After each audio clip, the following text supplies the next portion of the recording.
Det her er en videodokumentation af udstillingen We Ghosts. Der er en del af udstillingen Our Times på udstillingsstedet Koh-i-Noor på Dybbølsgade i København. Den 2. september 2012, lige omkring midnat. Det vi skal se er en videoudstilling med kurateret af Joseph Buckley, der sådan ligger oven på den udstilling, der har været her de sidste 4 dage, der hedder Our Times. Hvor Joseph så har gået ind og sådan skudt op en masse forskellige videoværker på væggene og over de andre kunstværker, og brugt de forskellige skærme, der har været brugt de andre værker over udstillingsperioden, men så nu viser de værker, han har valgt ud.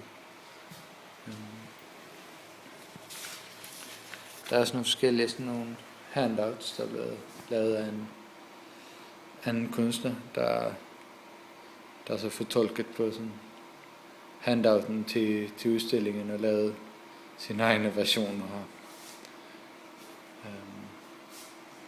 Jamen der er jeg vil gå igennem derinde her med på en iPad, hvor der er en roterende sten. Sådan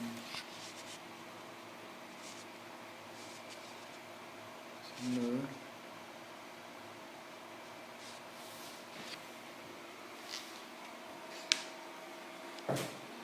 Den er kørt ned i et hjørne.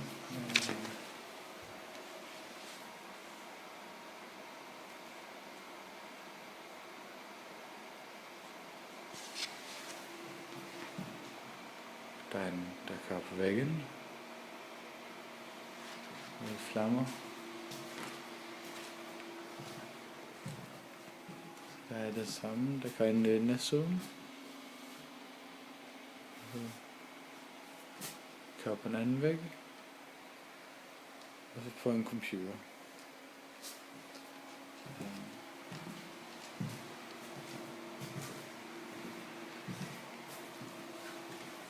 Den første samme sten, det er sådan en, kan man sige, hvis man kan se det, så er det en slags 3D-scannet version af et sådan sten, måske sådan stenalder, ikke stenalder, men en fra håndøkse, en sådan tidlig version af mennesket, der hedder sådan,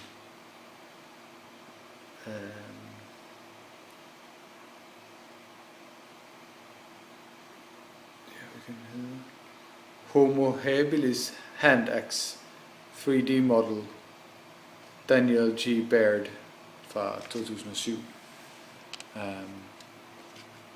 Sådan er den tidlige håndøkse fra en, hvad skal man sige, oldefar til mennesket, der så nu bliver vist på en iPad. Jeg minder sådan meget om 2001 et rumeventyr, hvor det begynder med det der abemand, der slår med nogle benknogler og ender op med at være en computerstyret rumstation, der prøver at slå mennesket ihjel, hvor værktøjet helt pludselig begynder at tage overhånden. Sådan noget menneskets relation til værktøjet og kunsten på en måde.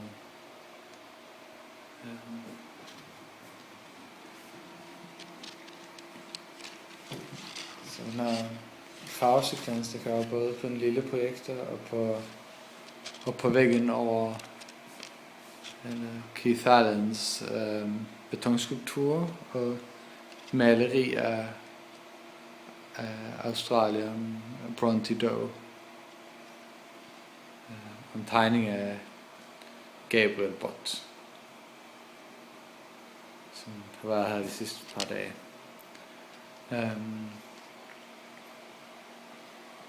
Jeg ved ikke så meget om Den her farvesekvens, der er noget med et sprog, der ikke er helt, eller noget sætning bliver oversat til sprog, der kan forklares med farve. Sådan en tidlig version af det, der endte op med at blive Esperanto, eller sådan noget i den stil med det.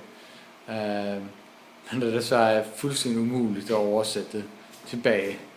Så det er sådan lidt åndssvagt projekt at lave en oversætning på 2 veje. Den hedder så Nonsense. It made sense at the time. It made sense. Sol Resol Color Language, Harry Meadley, 2009. Det er så det værk. Så er det tredje videoværk, der er en videokamera inde i væggen her. Og så inde på fladskærmen i det bagrum.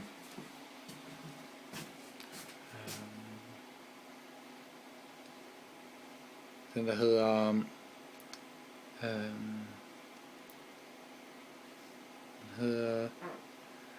The Krugerrand Digital Projection, Andrew Varano, 2012. Det er fra en kunstner, der var nødt til at støbe nogle af hans kunstværker ned og sælge for at betale nogle sygehusregninger. Og hvor så det blev brugt til at lave en guldstaty af diktatorerne i Uzbekistan eller sådan noget. Der følger så nogle billeder af forskellige støbeprocesser og fortællingen om den her kunstnerens skabende og skaben af en af hans kunstværker.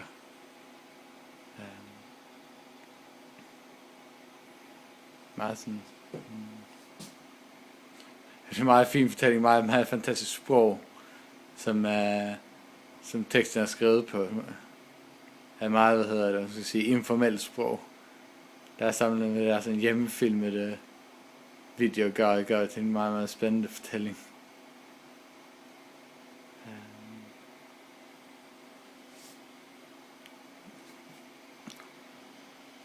Ja, så er et værk, der hedder det er så Trophies Edit 5, Found JPEGs Transferred to Move, David Steens, 2011. En hel samling af trofæbilleder, mennesker der har fanget ting og skudt ting, som de så poserer med. Der har vist forskellige skidt kvaliteter på væggen. Det er primært mænd med og våben og masser af døde dyr. Men de ser i hvert fald glade ud. Meget spændende, hvornår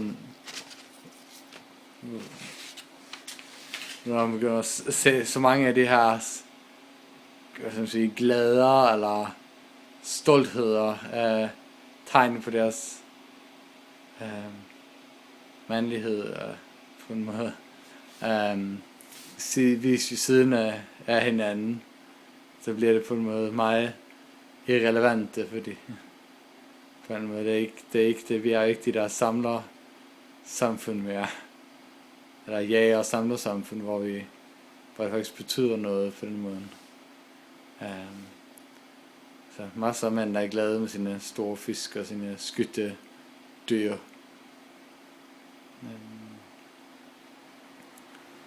Ja.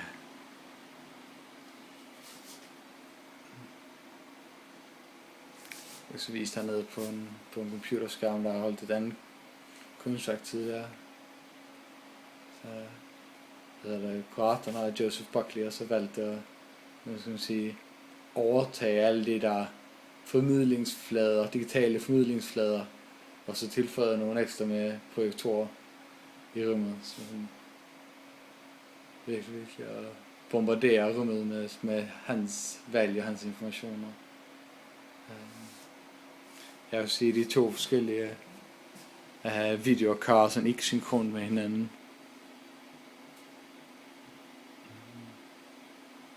Der er virkelig mange af de her billeder. Glade mænd med døde dyr.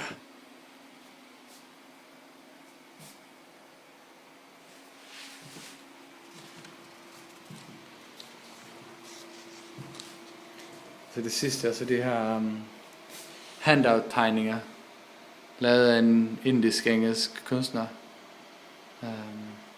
Tror jeg, det hedder Human Sacrifice Hyperbolic Publicity, Hardeep Singh fra 2012. Og den kan lige vride på hovedet. Hvis man skal læse noget her, står der Password Corporophilia. Står der Curated by Joseph Buckley as part of Our Times K.E. Nord. Jeg har lavet nogle forskellige versioner. Det er så den ene med manden, der bruger en træne til noget anderledes. Og så en med lidt hovedløse typer.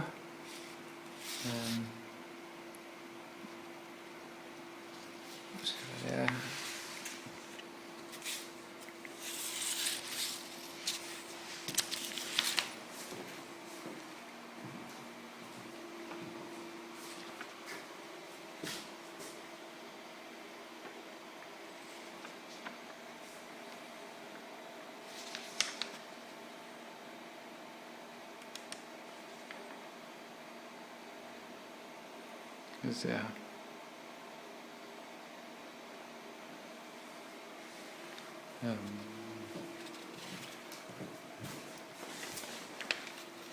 Altså det vil være sådan en kulturelt greb fra kuratoren der og invitere en med indisk oprindelse til at lave noget på det sted, der hedder K.E. Nord. Altså ved er en del af den engelske kronjuveler, diamanter blev taget fra Indien en gang i tiden, der siges være forbandet. Så den her indisk-engelsk kunstner, der har man lavet de her tegninger med de indiske imperialist-typerne, der spiller billard med øjne og hovedløse typer, og der laver lidt forskellige spændende ting. Ja, det er en kort rundown af udstillingen her på K.E. Nord. Og den er lige ved at være slut for denne gang.